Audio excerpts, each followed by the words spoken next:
You are listening to the TV Obsessive channel, brought to you by tvobsessive.com.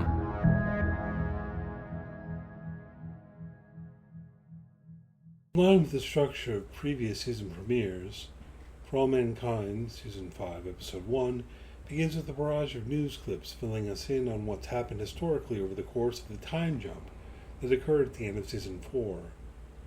Some things are in line with the world as we know it. Ted Kennedy dies, Breaking Bad airs on TV, etc., while others are not. In the alternate timeline of For All Mankind, Hurricane Katrina ends up being mild, for example, and of course, John Lennon continues to be alive. So does John F. Kennedy Jr., who people think might run for president in 2012.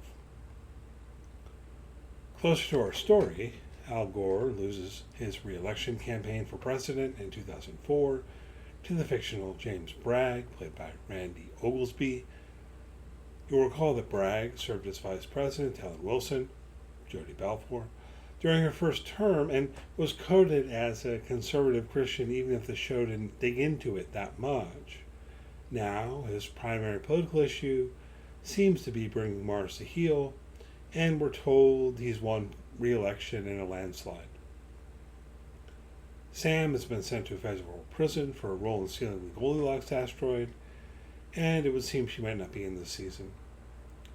Ed Baldwin, on the other hand, persists.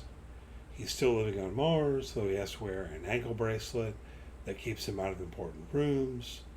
He has cancer, which he has, of course, been hiding from Kelly. Beyond that, Ed is involved in a group called the SDM, along with Miles and others. They aim to advocate for the interests of those living on Mars and are frustrated about how little they can do. The colony has expanded significantly since Season 4, and many on Mars have brought their families to live with them.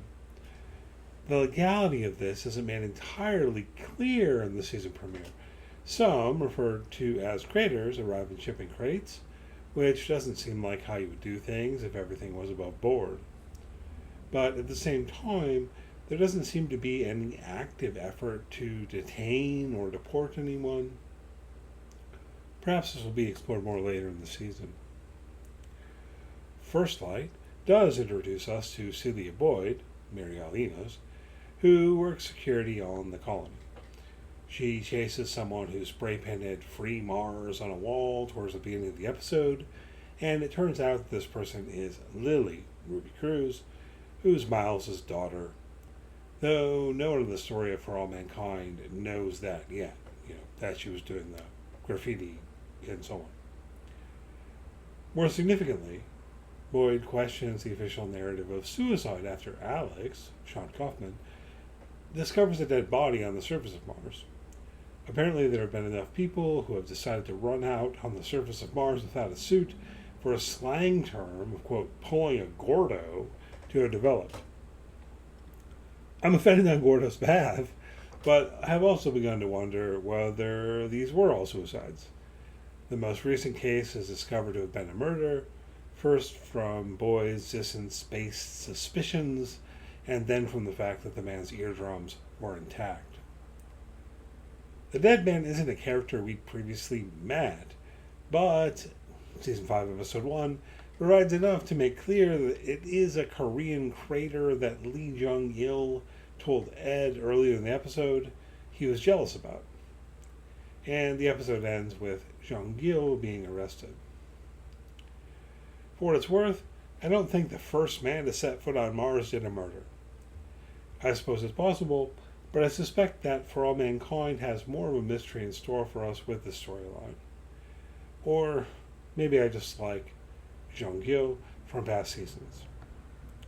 One way or another, I expect that the, quote, first murder on Mars is going to factor into a broader storyline pertaining to the tensions between Mars and Earth. Speaking of Earth, Aleda, Coral Pena, is struggling to run Helios with Dev, Eddie Gathingi, who is on Mars, and on to projects that have not yet been approved. He wants to build a lush city called Meru on Mars, which sounds cool, but it threatens the funding for more science-based initiatives like getting to Titan and Kelly's continued search for extraterrestrial life. That search is not going well, for what it's worth, and Kelly is frustrated even before she learns that her funding has been decreased. She's also struggling to be a mother to a teenager, Alex, and we see that paralleled with Aleda's home life on Earth. Aleda visits Margot and Schmidt in prison, and we get the impression that these visits are a regular thing, like she's bringing her Tootsie Rolls and so on. Margot gives Aleda some insight into a problem with the drill and offers consolation that, while it might be hard to balance the various parts of her life, at least Aleda has something to balance. Right? Which Margot has never had, right? It tugged at my heart to see these two interacting again, and I'm not afraid to admit that I watched this show as much for the schmaltz as for the sci-fi. For All Mankind Season 5 seems set to center on tensions between Mars and Earth, but if the structure of previous seasons is any indication, I expect the true stakes of the season will only become clear a few episodes in. In terms of space exploration, that should involve the search for extraterrestrial life, but I'm also hoping for more geopolitics.